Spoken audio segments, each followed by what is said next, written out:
We will also have you on video, and so we will be spotlighting you all as you all speak.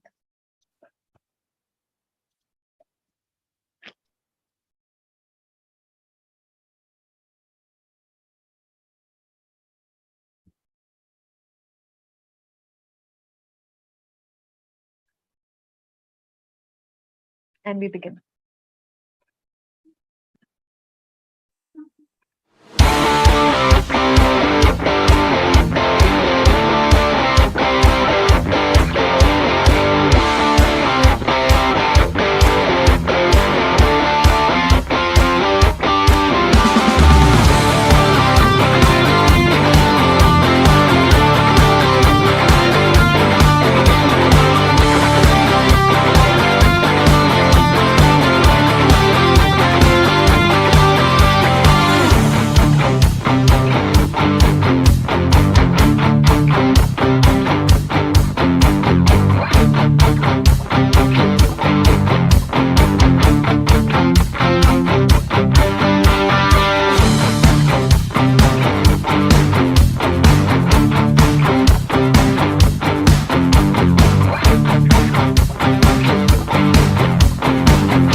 All right, welcome everyone to our Mental Health Matters, the era of empathetic entrepreneurship.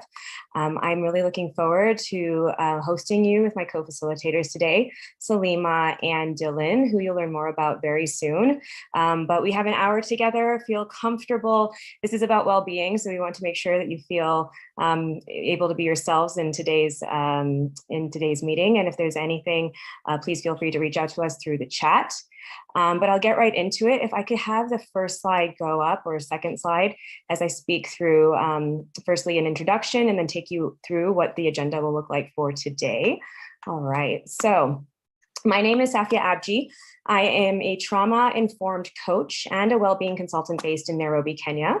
And my organization focuses on a human-centered approach to creating systems of work and how our values align with the work that we do. I founded my business almost 3 years ago, but have been based in Kenya for about 8 years.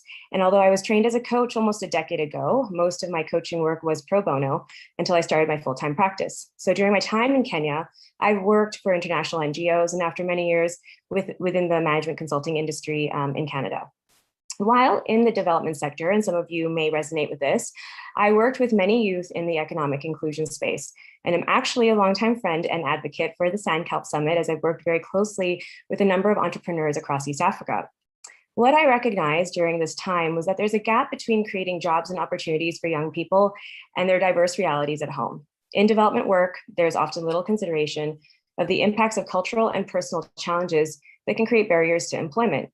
From gender inequities to financial challenges, to access to technology and mentorship opportunities, to stigma towards the geography that they live in, and little understanding or investment on issues of mental health and needs in general, I was often getting asked for support as a coach first by my beneficiaries rather than for vocational training and employment support. The truth is that no matter where you come from, when you don't have the appropriate systems to support you as a whole human being, you only bring part of you to the job. This is an unsustainable and potentially destructive approach to economic inclusion interventions, as we are often supporting those who are looking for work to strengthen their sense of confidence and see it as a pathway to meaningful work. Sorry, guys. And so, to meaningful work and growth. So as a result, I started my coaching practice and consulting business to focus on the systems we have in place already and how to be more inclusive in the solutions we create, not only focus on the bottom line, but actually those who contribute to it. I wanted to facilitate this session to put a spotlight on the topic of well-being in the workplace, because as much as this is being spoken about on the outside, especially since the impact of the pandemic, we are still not having important conversations within the spaces where transformation is possible and very required. Today, we'll provide a small taste of why we need to start scaling these conversations and create cultural shifts rather than a bandaged solution to rising issues of mental and emotional well-being. Now, thank you so much for listening to that. Before I move forward, I wanted to take you through slide 2, which is the agenda, so you know kind of what the flow of today will look like. Now, our flow will be very fluid. We have opportunities for Q&A at the end. So if you are, if we have a lot of questions and we're having a great conversation, we are happy to continue that moving forward. But also to let you know, we have a bit of a brainstorming exercise at the end to start thinking about workplace well-being. So once we're done with introductions today, we'll go into an icebreaker. We'll talk more about why well-being is becoming a priority in the workplace. We'll talk a little bit about your own personal well-being and assess that. And then we'll hear from Salima and Dylan on their own entrepreneurial journeys and why well-being has become important for them, as well as do some speaker Q&A. And at which point we'll do a bit of brainstorming around how to improve the culture of well-being in your workplace. All right, let me hand it over to Salima for introductions, and thank you all so much. Hi, everyone. Nice to see everyone here. Thank you so much for having me. It's an honor. Thanks, Safia, for the lovely introduction. My name is Salima Villani, and I'm a 9-times founder. Some failed, some exited. Lots of my story we're going to share soon. A TEDx speaker and the best-selling award-winning author of this book, Innovation Starts With I, recently launched in November 2021. I'm also the founder and CEO of Ripple Impact, which is a business accelerator that helps entrepreneurs grow their businesses and scale their platforms. So essentially, we're the team behind the scenes to many entrepreneurs, helping them grow and scale their businesses. I also teach design thinking and entrepreneurship at Johns Hopkins University at the Graduate School for International Studies, and I often guest lecture at business schools. I'm also currently a student myself in the lead executive education program at Stanford University's Graduate School of Business. I contribute to Forbes. I talk a lot about innovation, entrepreneurship, remote team building, and I've been published in 15 different research publications between the World Bank and the Inter-American Development Bank. I have a previous career in international development, which is very much aligned with what I'm doing today, since we do work with entrepreneurs all over the world, especially in emerging markets. And I've done a lot of work on how to promote a circular economy and improve refugee livelihoods using hydroponics and water-saving climate-smart technologies.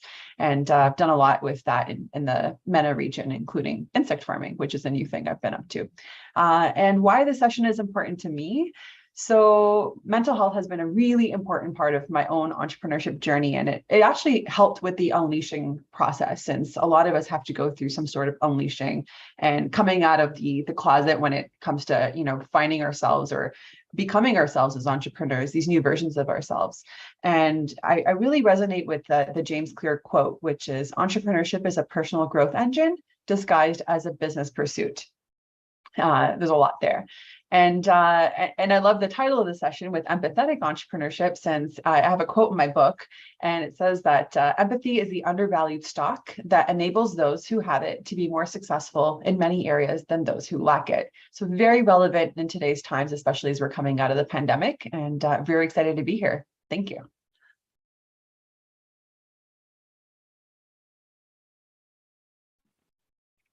All right, Dylan, over to you. Fantastic. Thank you very much for having me here today. My name is Dylan Giri. I'm from Cape Town, South Africa, and I founded a business in 2007 that does work in the live event space, predominantly with working with a lot of technicians, high staff turnover, and since then have evolved myself into furthering my studies in strategy, coaching, and really helping people understand emotional intelligence better. I am what I call a distracted entrepreneur, which means I like to get things going and then move on to the next thing. I felt that I needed to become an entrepreneur because school was challenging for me. I got 5% for maths in my final year and wasn't able to go to university. But in 2018, I was fortunate enough to finally make it to Harvard Business School, where I studied entrepreneurial strategy, and the following year became an accredited strategy summit facilitator. And I've been working with people all around the world since then, helping them set strategy in their business and helping them become leaders who empower the people in their business to become the best versions of themselves, which then allows business owners to step out of their businesses and work on it from a top-down approach rather than getting stuck in the operational side of business. So I'm very happy to be with you guys here today. Why am I here? And why is this session important to me? Well, I myself have struggled with many mental health challenges. And I think that sounds so shocking, you know, but mental health is very broad. I particularly struggled a lot with anxiety.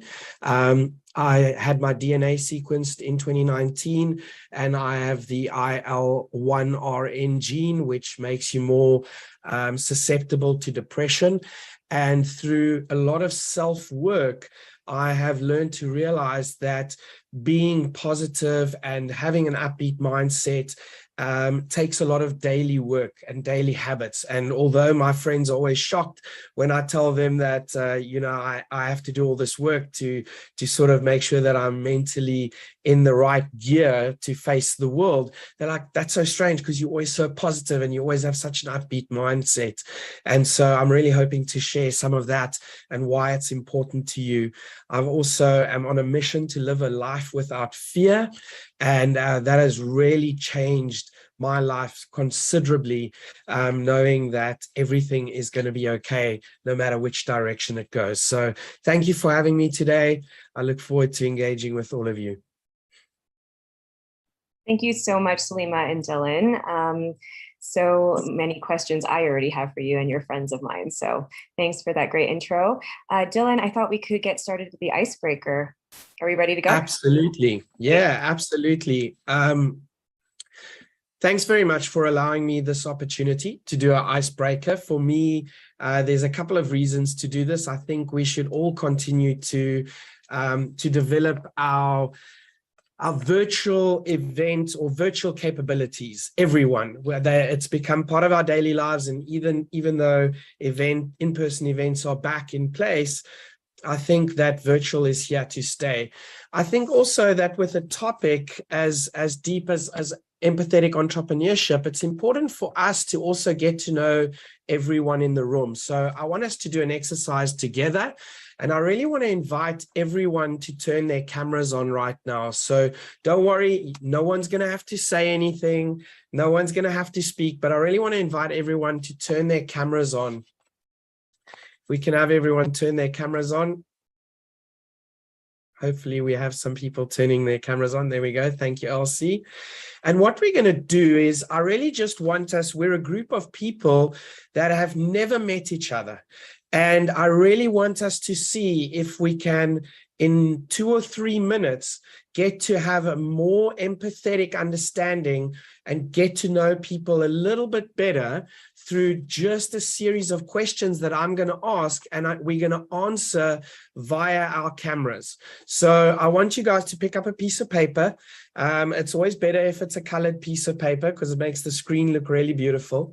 And again, if you've just joined, I'm going to invite everyone to turn their cameras on and then block your camera with a piece of paper that you have on your desk. All right. If you want to leave your video off, that's fine. There is another option. You can use the raise hand functionality if it applies to you. I always like to do this seeing people's faces because it gets us to have a better connection. So what I'm going to do is I'm going to ask a couple of questions, and I want you to, if that question is relevant to you, so if I ask you, do you prefer cats over dogs? If it's a yes for you, all I want you to do is click the raise hand button or remove the colored piece of paper. And over a series of questions, we will all get to know each other a little bit better. So for those people that don't want to turn on their cameras, if you can all just click your raise hand emoji or any of the emojis, you can click the heart emoji, any of those, just so that I know that you can hear us and that you can see us. Otherwise, we can start now. So let's cover up our screens. All right, everyone, cover up your screen with a colored piece of paper. And we're going to start with a couple of really easy questions. So the first one is, do you have a tattoo? Do you have a tattoo? If you have any tattoos, click the raise your hand functionality or take away the piece of paper. All right, thank you very much. All right, let's reset and go to the next question. Were you born before the 1980s? Were you born before the 1980s? Okay. Thank you. Let's reset again. Were you born after the 1980s? Born after the 1980s. Okay. Lots more action there. All right, let's reset again. Another easy one, and then we'll take it one level deeper. Have you traveled or visited more than 4 continents? Have you traveled or visited more than 4 continents? Okay, we're seeing our travelers here. Thank you very much for sharing so far. Let's take it one level deeper. Have you ever been, so everyone just cover up again. Those that have raised their hands, drop your hands. Cover up. Have you ever been arrested? Have you ever been arrested? All right. Thank you very much for sharing. All right, next one. Are you COVID vaccinated? Are you COVID vaccinated? All right. Thank you for the participation. I really appreciate everyone sharing. We're slowly starting to build a safe space and we're slowly starting to get to know each other a little bit better. Okay, here comes the next one. Let's reset, cover up our cameras again. Have you ever fallen in love at first sight? Have you ever fallen in love at first sight? All right, some smiles there. And I hope some great memories coming back there. All right, fantastic. All right, we're almost halfway through. I want to ask a couple more questions. Let's reset and cover up our cameras again. Do you get irritated when helping old people with technology? Do you get irritated when helping old people with technology? Okay, thank you. Thank you. All right, let's reset again and go one level deeper. This is the last round of questions. Are you currently experiencing grief? Are you currently experiencing grief? All right. Thank you very much for sharing that. All right, let's reset and lower our hands. Have you ever been a victim of abuse? Have you ever been a victim of abuse?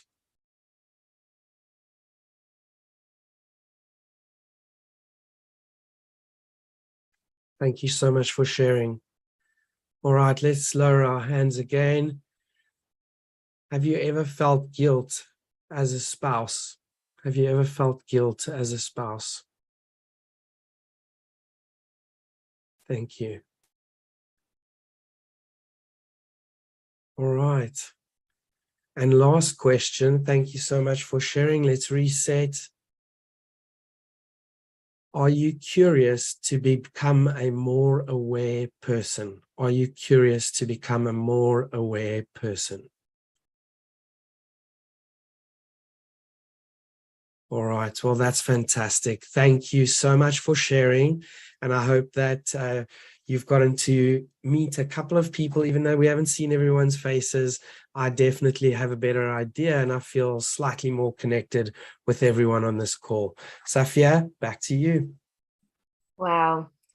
I need a second to inhale and exhale. So if everybody wants to just take in what we experienced, and just kind of enjoy what a beautiful intimacy that created in such a short time frame. And just exhale out so that you can come back present to the room. Thank you so much, Dylan. That was very powerful. Okay. My pleasure. Getting back into statistics and information to support the self-awareness piece, which it sounds like everybody wants to be a part of. If I could ask Parita to please put up slide 3 for us. We're moving on to why well-being is becoming a priority in the workplace. So here we go. Let me just minimize my screen. So the Great Resignation, quiet quitting, anti-hustle, what do they all have in common? A recognition that behind the work that we do, there is still a person who requires more than just treating their work as a reward. When your work feels like a transaction that doesn't connect to your deeper sense of self, so this would be your freedom of curiosity, exploration, connection, values, and purpose, employees will burn out from being treated like a means to an end. I'm sure you felt this way in your own career. And so this is a reminder in this session that we are all human first, and that is the thesis actually of empathetic leadership. So the slide on here is for you to take a snapshot of. You can read it while I'm going through it. I will touch upon this, but you'll see why they become relevant. And I've really highlighted for you there, though, what the kind of key message is from each of them. We have issues of climate change, issues of war, oppression, the global pandemic. So beyond their obvious effects, these situations have taken a brutal toll on well-being. And for the younger generation, the impact is particularly stark. And that's something that we should all care about because we are living in a majority youthful world at this point in time. A recent survey reported that 52%, that's the majority of young adults, are experiencing feelings of depression or hopelessness. How do we achieve well-being in a world so overrun with crisis? One of the answers across generation has been quit your day job. Over the past 2 years, almost every industry has been impacted by the Great Resignation. Younger workers in lower paying industries such as retail, food services, and healthcare started the trend, and they were eventually joined by long tenured, higher paid employees from industries such as finance and technology. This phenomenon has prompted many companies to take a second look at burnout and well-being. According to the University of California, Berkeley, a psychologist there who did some of the earliest research on the topic, burnout occurs when emotional exhaustion, depersonalization, and a reduced sense of personal accomplishment are all present simultaneously. In the words of your average worker, it's the result of being overworked and undervalued, as well as disconnected from a feeling that your job is actually important. While companies have turned to mindfulness rooms and unlimited time off as a way to combat the issue, which in my point of view, are just tactics to calm employees instead of addressing the key issues that are actually require the calming in the first place, neither is shaping up to be a long-term solution. The Great Place to Work Institute recently partnered with Johns Hopkins to study the well-being of more than 14,000 employees from 37 countries. What they found is that across people, places, and cultures, factors like personal support, a sense of purpose, and meaningful connections made the biggest difference to employees' health and happiness. If we could move to slide 4, I just wanted you to take a look at this because there's actually 5 dimensions. I'll just wait for that slide to shift, but there's actually 5 dimensions of employee well-being. And what the findings found is that personal support, a sense of purpose, and meaningful connection made a bigger difference. Parita, are we able to move to the next slide by any chance? Thank you so much. And so what's interesting about this, if you actually look at the slide, we spend a lot more time often on the mental and emotional support piece and financial health. So a lot of bandage solutions. And what we're hearing now is that if we actually deal with the root issues that create a sense of connection in the workplace, we may not actually have to spend so much other time on the other 2 dimensions. So that might be one of the biggest gifts of the Great Resignation. The conversation it has sparked around purpose, engagement, and organizational values. Surprised that so many workers were willing to sacrifice financial stability for more fulfilling work, many firms have been forced to ask, what can I do better? This is especially true as we learn that the majority of those who left their jobs don't regret doing so. A Harris Poll survey from March indicated that only 1 in 5 workers who quit a job in the past 2 years would make a different choice today. A better quality of life has left most with absolutely no desire to turn back the clock on their decision. The Washington Post followed up by interviewing some resignees late last year. While they were concerned with the current state of the economy, the vast majority are thrilled, quote, with the changes they've made to their work lives. The testimonials speak volumes to the importance of well-being. Quote, I may make half as much, but I feel like twice the person, said a former New York City chef who went on to get certified as a substance abuse counselor. Another quote, sorry, my screen keeps getting bigger. So in another quote, the stock market wiped out the equivalent of 1 year of my pension and I still have no regrets. The improvement in my personal happiness is priceless. This is from a former teacher in Florida who lost 10% of her pension by not waiting longer to retire. These testimonials illustrate something very important. Money doesn't drive retention. So according to the Great Place to Work, employees who experience high levels of well-being in the workplace are 3 times more likely to stick around. Being happy and healthy matters immensely.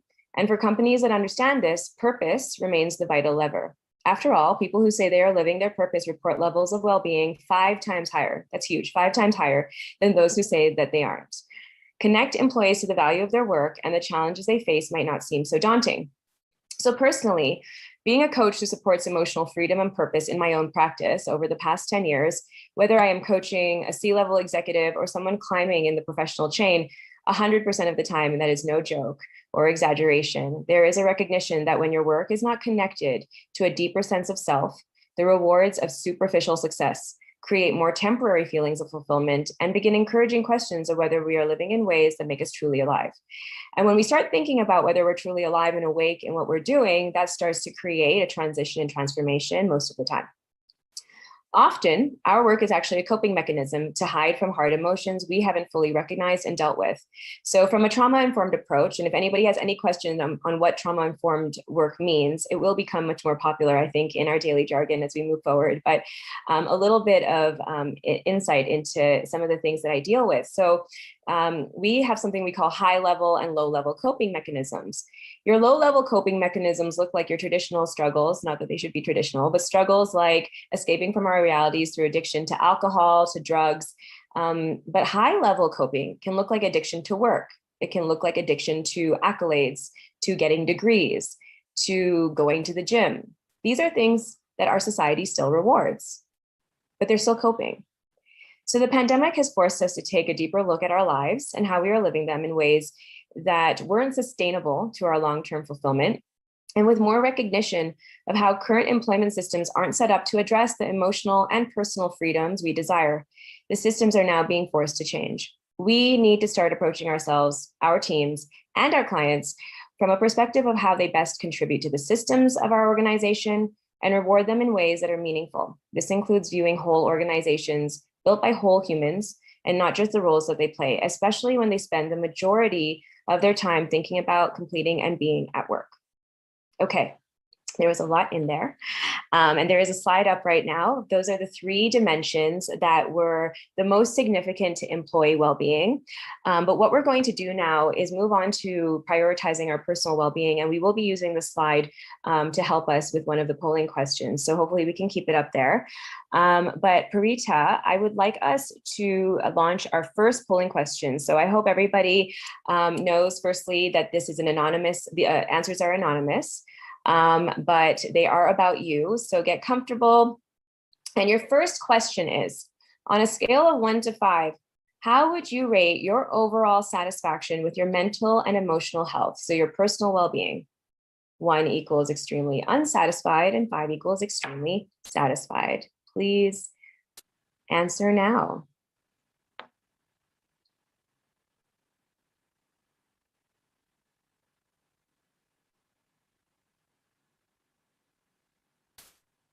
Really interesting.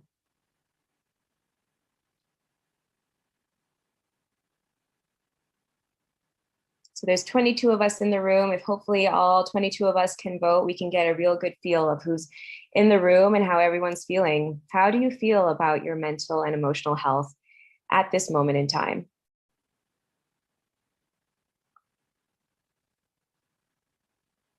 Okay, we've got about half the room who's answered. Give it another 30 seconds.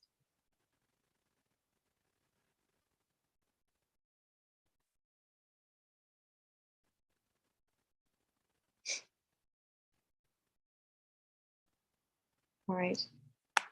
Should we end the poll? We'll give it one more, maybe wait about 10 more seconds if anybody else wants to vote. Otherwise, we'll end the poll. Get your answers in there. Remember, they're anonymous. Okay, let's end it. So if we can see the findings. All right. So the majority was at 4. Interesting. And then the next was at 3. This is very, very parallel to what I usually see in most rooms. So it just goes to show you that we're never quite at a 5 and quite at a 1, but we're usually somewhere in between. And there are various factors that will fluctuate this depending on what's happening on a daily basis. And so actually, it's a perfect segue to our next polling question. But if anybody wants to take a snapshot of this, by the way, this is not proprietary. Feel free to use this. You can take a snapshot. Otherwise, we can stop sharing that one and move on to the second polling question. All right, polling question number 2. On a scale of 1 to 5, how much of an impact does your work have on your personal well-being? So now this is, how does your work impact your personal well-being? If there's no impact, use a 1. If there's high impact, vote 5. Okay, I'm seeing these results coming in a lot faster. Feels like it might be really relevant to our audience.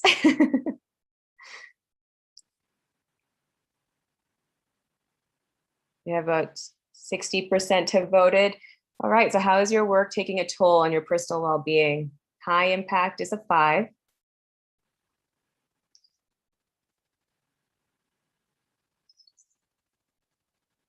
About 10 more seconds to get the rest of the votes in. If we can have those remaining 7 people, please vote and get a good view of how we're feeling. Okay. Let's end the poll there. All right. And the results are in. The majority are on the higher end of the spectrum, which is interesting. So we have many people who are feeling like their work life is contributing to how they're feeling on a daily basis. And one of the parallels that I wanted to draw here is that often, and this is what we were talking about through just why mental health is becoming more of a priority, or your well-being is, because quite literally, you know, we're hearing about burnout, we're hearing about resignation, we're hearing about quitting, but people aren't having these conversations. And a lot of the ways that we're now addressing these issues in the workplace are very much bandage solutions, right? We have, you know, mental health awareness weeks, we have events, we have, you know, a day off to be able to deal with the things that matter to you. But, you know, if we can actually shift the way that the environment is supporting your mental health, and that means any environment, not just your workplace, but any environment, we can actually start mitigating the risk to actually feeling some of the ways that we are. And so this just goes to show that for many of you, whether you're entrepreneurs, whether you're investors, whether you're accelerators, you still work within an organization and your work still impacts how you're feeling on a daily basis. And if this is relevant to you, it's definitely relevant to the many communities that you are connected to. All right, our last polling question. So this is associated to the slide that is up, and it's based on the 3 dimensions that were mentioned in the research around, you know, the top 3 that contribute to employee well-being. So of the top 3 dimensions contributing to employee well-being, which factor makes the biggest difference to your health and happiness at work? So is it personal support? Is it a sense of purpose? Or is it meaningful connection? Personal support, a sense of purpose, or meaningful connections. Which one is the most relevant to your health and happiness at work? And think about your most recent experience. You know, what's really been weighing on you. It can it can be parallel to the last question. We're always moving in time. So how you're feeling at the moment, what's relevant to you at the moment. Okay. We have about 50 votes in. We can get a couple of more. We can get a really great view of how everyone is feeling. So what's relevant to you? Meaningful connection, personal support, sense of purpose. I'll give about 10 more seconds. Might be thinking through.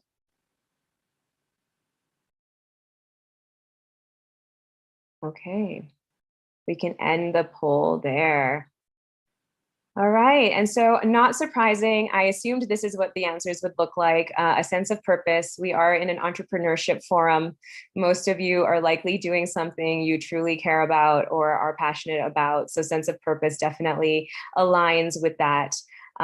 Feeling every day that your work is meaningful and fulfilling because it actually aligns with your values. And so great to hear that many of you care about that and want to continue to support that factor of well-being in your workplace. All right, we can stop sharing the polls. Thank you for sharing the results and so much for your help, Parita. I so appreciate it. And now, without further ado, my favorite part of today is we are going to move on to our speaker stories. And this is what I call well-being wisdom, because for me, knowledge and wisdom, different things. We can learn things in school, we can hear about how experiences have affected people, but when we truly have experienced it and have had to learn how to deal with something, that is where all the wisdom comes in. So what greater way than to share from a personal perspective from two of my friends, but also really accomplished entrepreneurs, both Salima and Dylan. And so I'm going to hand it over to Salima to share. And our speakers are really going to go in today to talk about, the topic of well-being from their personal perspective as entrepreneurs and share their journey and lessons. And for those of you who have questions, feel free to put them in the chat box. We will address them. There'll be an opportunity for Q&A. And I'm looking forward to hearing that. All right, over to you, Salima. Awesome. Thank you so much, Safia. So my story actually goes back to, let's say 2009, when I graduated from college and from McGill University, and I couldn't find a job in the economic crisis. I stayed in an attic in the Bronx and New York City. I tried looking everywhere and couldn't find a job. And so I ended up deciding to figure out how can I provide more value? How can I do something good for the world if I couldn't find a job? So I decided to volunteer. And that took me to Brazil to volunteer at an orphanage. However, I didn't end up at the orphanage immediately. What happened was the nonprofit director was like, well, Salima, I want you to be in Rio de Janeiro and start a language school to help support the orphanage because we're struggling here. Our infrastructure is falling apart. We don't have long-term volunteers. We need more money. If you can start this language school, we'll give you the resources, we have a donor, and just get it up and running. And so that way the proceeds from the school can support the orphanage. And so in Rio de Janeiro, I didn't speak much Portuguese. I was speaking Portuñol, and got the school started, got a bunch of volunteers from around the world together.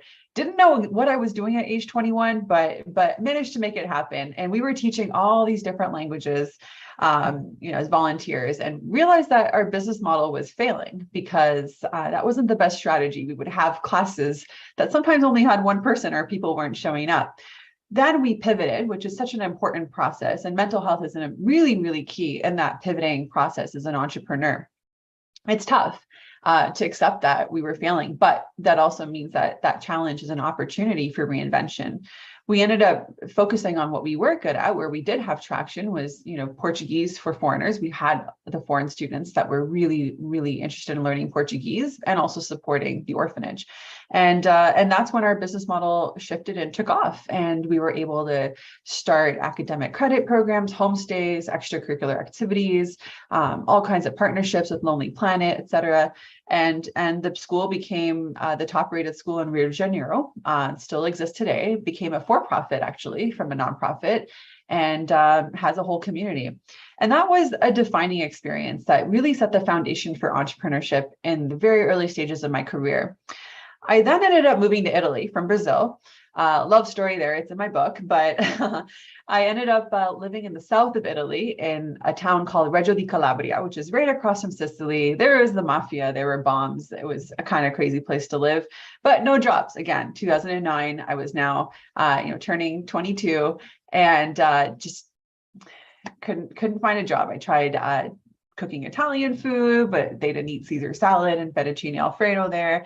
I tried teaching English, but I didn't have a British accent. And after tons of rejection, I ended up fueling that into what can I do? And I went to the internet. My brother gave me some advice. Why don't you set up a profile on elance.com and start using your skills like languages, since I spoke some languages and could do translation work. I couldn't use my degree in international development.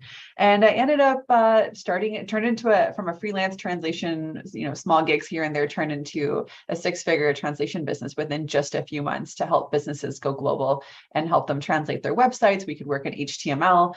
We couldn't even afford translation software. So what we did instead was, and this was my partner and I were doing this together, we actually had human translators because the gig economy was just starting up. And so there were a lot of people that were sitting around the world also without a job and available to do translation work. And so that business really took off and did well, and was able to exit and sell the business a few years later. I wanted to it wasn't trying to be an entrepreneur. My dream was to work at the World Bank or the Inter-American Development Bank and pursue a career in international development. So I went to grad school at Johns Hopkins in Bologna, Italy, moved back to Brazil to do some work at the China-Brazil Business Council, ended up in Washington, D.C. to finish graduate school here at Johns Hopkins. And after graduating, I had gotten this dream job, or what I thought was a dream job, at the Inter-American Development Bank, working in economic development. It studied economics and was traveling around Latin America, advising governments and monitoring and evaluating projects and visiting different sites and fields. And it was a whole different experience. And I learned a lot and it was exciting, but I also didn't feel that I was able to have the flexibility and creativity. I felt I was put into a box and often said no to, and I couldn't really be my true self, and I missed that life as an entrepreneur, which I didn't have the perspective prior, but after having those different experiences, I really started to appreciate the entrepreneurial lifestyle and being able to wake up excited and do something I love. I ended up exiting that job 3 years later and going back into entrepreneurship.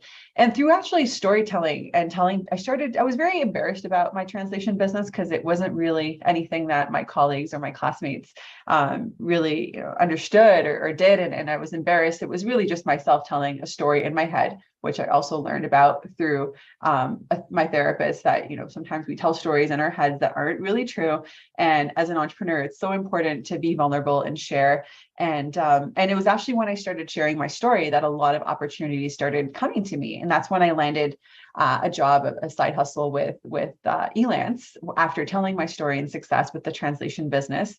They hired me. Now they're called Upwork, if many of you probably know this freelancing platform. And they were like, we want you to tell your story to entrepreneurs and go around and launch different WeWorks, WeWork, the co-working space, and teach entrepreneurs how to hire remote teams. Of course, in 2013, 2014, and even 2015, remote teams wasn't a huge thing. And so our startup education program failed. It was also a time when, after making that exit, I had co-founded a marketing agency. And that was also a failed experience when I got laid off from both those jobs. And so I now had made this big career transition out of international development into entrepreneurship, but I couldn't figure out, how do I unleash that entrepreneur within myself? How do I actually do that and be successful again? I no longer was in the crisis I was in back in 2009, but I was struggling to figure out, how do I start again? And if I'm so good at helping other entrepreneurs get started, how come I can't do that to myself? And it was interesting. A lot of other things happened that year. This very home that I'd recently got at the time had a bad fire. The building burnt down and I was displaced for almost 9 months. Got laid off from those 2 jobs. I had gotten divorced. There were so many traumatic experiences that happened to me within that period of time. I ended up booking a one-way trip to India. I spent a month there doing a lot of meditation, yoga, Ayurveda. Ended up later in Thailand and Bali, trying to really heal myself and understand, what is my purpose? Who am I going to become? If it's not Salima in international development, but Salima as an entrepreneur is failing, what am I going to do? came back to Washington, D.C. Actually, got rejected at Toronto Pearson Airport. I couldn't get back into the States. I'm actually Canadian, and had struggles trying to get the visa to come back here. They let me in for 2 weeks as a tourist. And this is, I had my home here, couldn't access it. But I ended up, going on this, what I call 100 coffee challenge, and literally had 2 weeks to find a job with a visa. And so I was strategic and had coffee all over Washington, D.C., asking people for help. And it was really hard being vulnerable and asking people for help. But I realized that people were actually willing to help. And I landed 2 opportunities. One, which I ended up taking, was to help, figure out how to solve this food insecurity problem in Africa and the Middle East using hydroponics and different ways of growing food without using soil and very little water, which I ended up taking, which led to so many other opportunities. But yeah, that was a really, really hard time of my life when I realized the importance of mental health and being able to take care of ourselves, but also having the right support system, or what I call solidarity squad, in place. Having therapy, having a coach, having a circle of friends, having support groups where I could share. Even before that lifequake happened was so important, because I never really had that mental health support throughout my life. My family never really I'd experienced trauma earlier in my life. When my mother passed away at the age of 16, I never had a therapist until the age of 28 or 29. And so all of that healing that had to happen actually led me to unleash so much.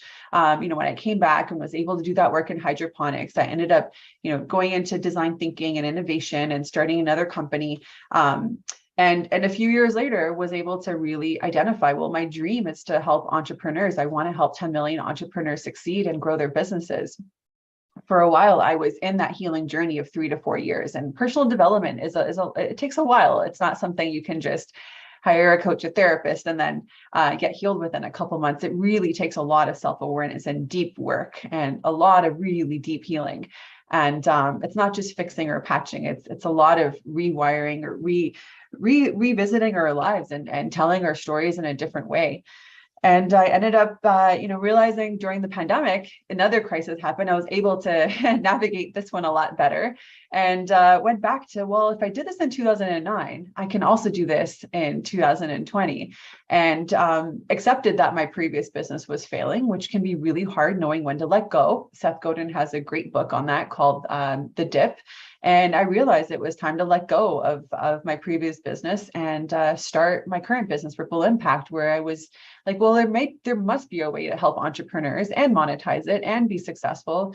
And it was really through helping entrepreneurs, not just with coaching and advising them, but realizing that they don't need to necessarily hire their own teams, and they might not have all the strategy to do that. But also just helping them with coaching wasn't enough. They needed designers, they needed marketing, they needed a lot of talent, and they didn't know where to start. And it was the chicken and egg problem most of us entrepreneurs deal with at the early stages. And it was then that I started Ripple Impact, where we were able to bring together designers, marketers, strategists, and a really awesome team. We were very small. We were 2 people 2 years ago, and we're now a team of almost 50 people, it's great to see some of our team members here in the audience as well. And yeah, that's what happened. It blew up, and now we're supporting several entrepreneurs, and we're the team behind the scenes supporting them and helping them grow their businesses. And in that process, I also launched my book, as I mentioned earlier, Innovation Starts with I, which has the story, has a lot of great tools and frameworks on really how to reinvent not just your business, but starting with yourself, because business reinvention is really all about personal reinvention. And that's my story.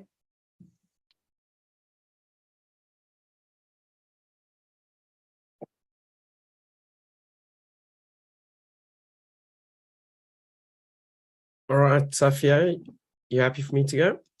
Fantastic. So I think, just thinking back on my life now, I think there were 2 main inflection points that I think really started the process to me becoming and falling in love with empathy and emotional intelligence. And the one was very young, at age 4, where I got a very rare skin disease called Empathetic. And it would start on my skin like a mosquito bite, and it would open and open and open till it was like a festering welt. And some nights my mom would have to change my sheets because it was just so bad, and there was so much fluid coming from these welts. And that caused, because no one knew a lot about the illness, mothers wouldn't want their kids to play with me. So I started feeling this loneliness, and I started to feel like there was maybe something wrong with me. And then later on in life, I decided to make a decision to go from a Afrikaans primary school to an English high school. And I think as a teenager, that was quite a big decision, because all my friends carried on to another school and I went to this new school. And again, I felt this loneliness, having to reflect a lot inwardly, not knowing my space in the world. And I was very lucky to have an extremely supportive family, but I constantly wanted to understand more about these feelings. And I then moved, like fast forward many experiences, but ultimately in 2007, I started a business with very little cash flow and very big ambitions, and also a high court lawsuit from my previous employer. And it was at this point where I was working 100-hour weeks. I already had some staff, so I felt responsible for them. In our country, there are up to 6 dependents of each salary. And so this started building more and more anxiety.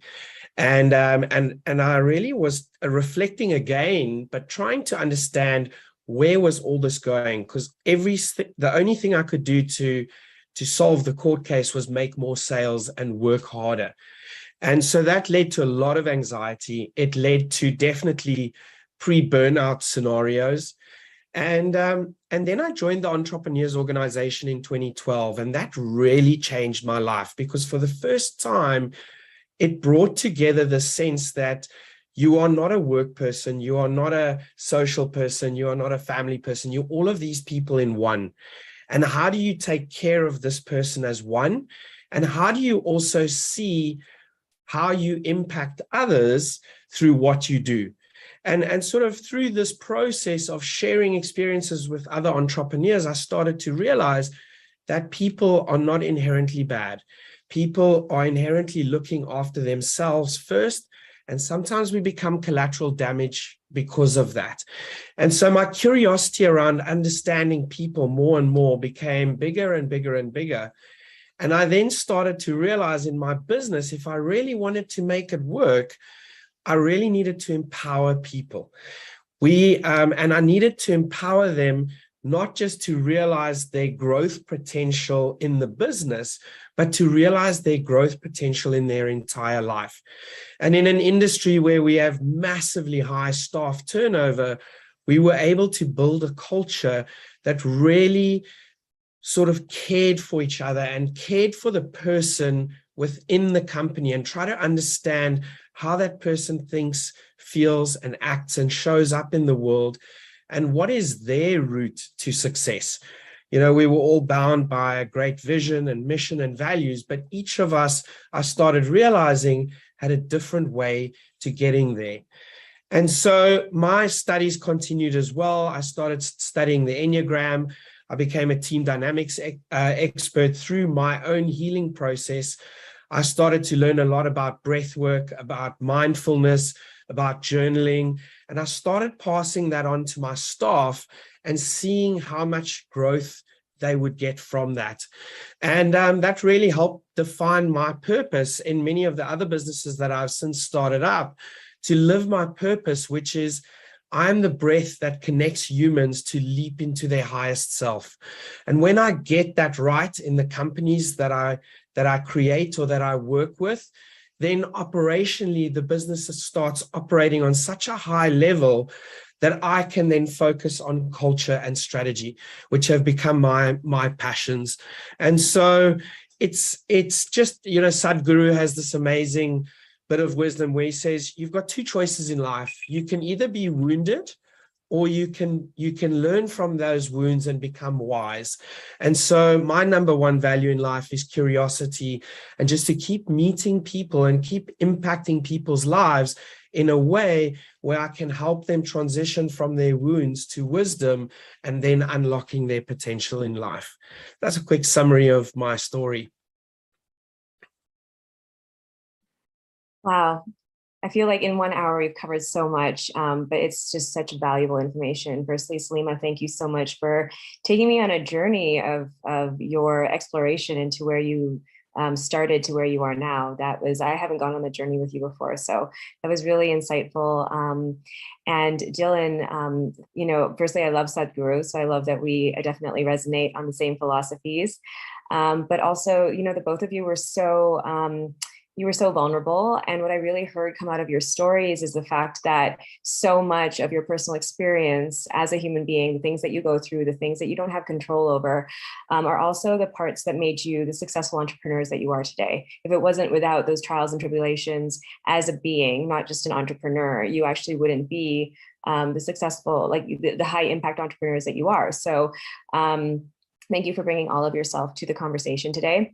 Now, we have about 7 minutes left, and I think the best use of our time would really be get to the Q&A. So, Purita, how would you best like to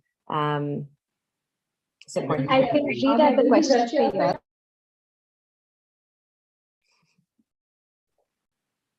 Extremely sorry for that. I can read out the questions for y'all, and I think we have questions I slightly directed to a few of y'all, so we can also get through that. I think very firstly we had something for Salima coming in. Salima, how have you brought empathy into your company and made it a foundational value, considering it's both global and remote? And you have to deal with so many different cultures. But you've still managed to support every individual in a unique way. And Cheyenne speaks from personal experience, so would love some anecdotes here. Thank you so much for that question. So I actually have a whole chapter on empathy in my book, and there's lots of tools on like what empathy is, what it's not, and there's a lot of great stuff in there. But what I can say from our experience is that really trying to connect with our team members on a human level. At the end of the day, we're humans. And when I interviewed Ariana Huffington for my book, we talked a lot about work-life integration. I think work-life balance is a thing of the past, but she really emphasized the importance of work-life integration. Since as entrepreneurs, it's hard to have boundaries because we really love what we do. For me, my mission is to help entrepreneurs as a personal mission, and that comes out in my work, that's executed through my work. And so when our life purpose is integrated into our business, it can be really tough to set those boundaries. And so I think that in the past, we said we had to have these really strict boundaries, but today that everything is sort of melded, we're working from home. Sure, it is important to have certain boundaries, but I also think that we can really learn how to invite our team members to bring their whole selves to work, because at the end of the day, you want people to feel that they're connected to the mission, that they're co-creating the vision with you. And it's not just the founder with the vision and people just below them executing, but rather we're all together very horizontally, very flat. I like to say our team's very, very, very flat. And we generally are working together towards the same mission. And there's a way to really connect your team members to feel intrinsically motivated by helping them, kind of like we kind of run like a bunch of small startups within Ripple Impact, since we're now a medium-sized business almost. And we're no longer a startup, but we do have different departments, which we give them the autonomy and the creativity and flexibility to create their own mini culture and their own, have their budget, have the ability to organize their own events and things. And we're also trying to move from an entirely remote team to a hybrid team. We've done some trips, we've done some retreats and regional retreats. We're hopefully going to have a global retreat very soon to bring everyone together. We've had, book tours. I've had even Cheyenne here has come, and I've met her in Dubai on a book tour. And it's been amazing to meet people in person, but I think we want to figure out how can we make that more of a practice where we can bring people together. We may not have physical offices, but how can we use that extra budget towards bringing everyone together, even if it's just once or twice a year? And I think that goes a very long way. It changes the connection we have with each other when we get to know each other in person. And if that's not possible, there's ways to do team building virtually. Just having some people dedicate time towards, whether it's fun Fridays, doing things as a team, exercising, yoga, meditation, cooking workshops, whatever it is, but really trying to connect with people on a human level is so key, so that they all feel included and that we're part of something bigger. Yeah, Salima, thank you so much. I just wanted to really bring home the idea of work-life integration and what that means. We all belong to various communities in our lives. And I think that when we take the approach with our organizations and we treat people as if we're doing events or we're putting things in place to create a work-life balance, or making people feel like they're included. When it comes from a feeling of I have to do this, it doesn't really work. The community that you build at work is the community. It's like a community of friends. Even with my clients, as much as I'm a coach, there's certain, I call them the community I'm meant to serve. They become a part of my community. And so if I don't treat them with the approach of like, you matter and what matters to you matters to me as well, and how do we create a system where all of us feel like we are a part of something that matters, then all we're really doing is kind of creating these systems to try to check something off a box, and that never really works. So I love this idea of integration as opposed to balance, because your work is pretty much so much of your life now. We don't have boundaries at work after the pandemic. People have really not thought about that. So we have to integrate. So thanks for sharing that. That's great to hear. I think Salima and Safia, and we have a lot of more questions coming in, but in the interest of time, I'm going to take one more, and we'll redirect these questions that you weren't able to answer later. We have a question from Julius. He says that I work with an organization in Uganda called Nakida Network Foundation with teenage mothers. Some of these teenage mothers have mental health problems. How can they get help? I think let's take that one offline. That would require a little bit more digging. But I think you had one more question, Parita, at the beginning around anxiety, right? Yes. Could we direct that to Dylan? Sure. Dylan, we have a question of from Kevin, of how can he overcome anxiety as a young entrepreneur who runs a startup company? Fantastic. Thank you very much for asking the question. And I think that it's important to understand that anxiety is in all of us, and it's not necessarily always a bad thing. I think back to being a kid and the night before Christmas, and you have that anxiety of tomorrow's Christmas. I wonder what presents I'm going to get. And our bodies struggle to differentiate between good anxiety and bad anxiety. And it took me many years to learn actually about polarity and how polarity is a universal law of nature. And if I constantly am building something with loads and loads of excitement, then I fail to see what the cost is of that. And so let me explain that a little bit better. So let's say I just landed a massive contract and I'm an exuberant person. I'm super excited. I'm happy. I'm like got all this good energy in me. What I try to do now and what I didn't do in the past is I try and balance it out by saying, what is the cost of this? Okay, so I've got this great contract. It's amazing for all the reasons that a good contract could be amazing. But now I'm going to have to work more hours. I'm going to have to travel more. I'm not going to see my family as much. I'm not going to see my friends as much. And so slowly that starts bringing everything back into perspective. And that's really helped me to deal with anxiety.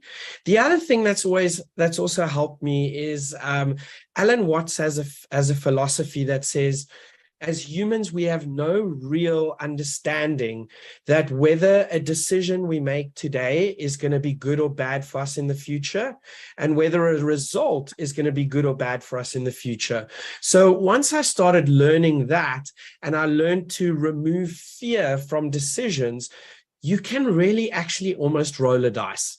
And if you are open enough to learning and open enough to healing, you can, off every decision, have the opportunity to learn and grow, whether that outcome is perceived by you to be good or bad, or it's perceived by the world to be good or bad. And along with that, I think in the early days, the things that really helped me was breath work. I struggled to do meditations. It was really hard for me to do meditations. Breath work really helped me a lot. I learned that as humans, we breathe way too shallow nowadays. So working on my breath work helped a lot. Journaling helped me a lot. And doing positive journaling every day. Gratitude journaling. What are 3 things that I'm grateful for? What is one big thing that I'm going to set out to achieve today? And getting all of that stuff on paper declutters your mind. And that also helped me to deal with anxiety. Thank you so much, Dylan. Parita, if I can have 2 minutes, I just wanted to close off, but also respond to what Dylan said. You know, it's funny, when I was looking at that question, the first thing I said is attachment to expectations, right? If we're always thinking about the future and trying, and as an entrepreneur, and I work with many, you know, of course, you know, there's fears about, will I make payroll this month, right? Are we going to make our growth objectives? Like, you know, you have so many stresses on you. But if you're so focused and attached to the outcome in the future and you can't be present, you're not even able to take the next possible step that could get you towards that future goal.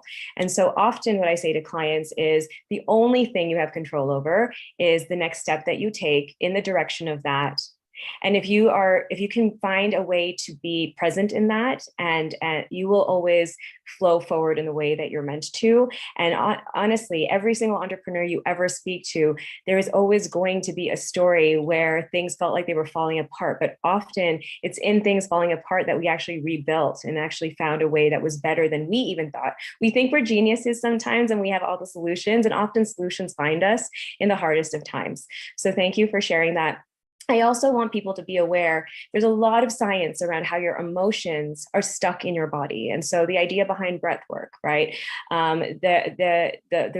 We are constantly moving energy, and either that energy gets released or it gets stored in you. And so if you are feeling, you know, issues in your gut, right? If you're noticing you're breathing heavily, if your heart's beating very fast, if your palms are getting sweaty, these are all emotions that are not getting expressed. So whether it's journaling, whether it's having a mentor at work, whether it's doing breath work, make sure that you have an outlet to literally the sponge of who you are, whether it's what you're taking in, experiences, you're taking in what the food you're ingesting, whatever it is, your body must release that. So find avenues to do that. And so thank you both so much. I can't wait to hear the feedback from today's session. I'm so grateful for all of you who attended and spent the time with us. We didn't get to the brainstorm, but I wanted you to walk away with one exercise. In the polling, we identified a sense of purpose as being the most important dimension to this group who attended today. I would love for all of you to be able to take home with you just thinking about that dimension, why it's important to you. The why is really important. And what is one thing that you think you could start implementing today within your organization that could start really shifting the culture to really be more of a place of meaning, progress, and fulfillment for not only you, but the community you belong to. Remember, when we're thinking about cultural shifts, we support quality of life. It's not just about a bandaged solution. It's about actually walking the way that we're talking. All right, everybody. Thank you so much. Thank you, Salima. Thank you, Dylan. Thank you to the whole SAMCALP team. This has been such a pleasure. And I look forward to meeting you all again. Thank you. Bye. Thank you so much, Safia, Dylan, and Salima. It was lovely listening to all of y'all, and I'm sure the audiences that had the chance to listen to some lovely personal stories, and we'll give them the opportunity to reflect and think about the ways that they'd like to create mental well-being for themselves. Really, Sankalp is happy to have all of y'all onboarded and would love for all of you all to join the next sessions and keep sharing the impact that we tend to create constantly. Thank you everyone for joining in.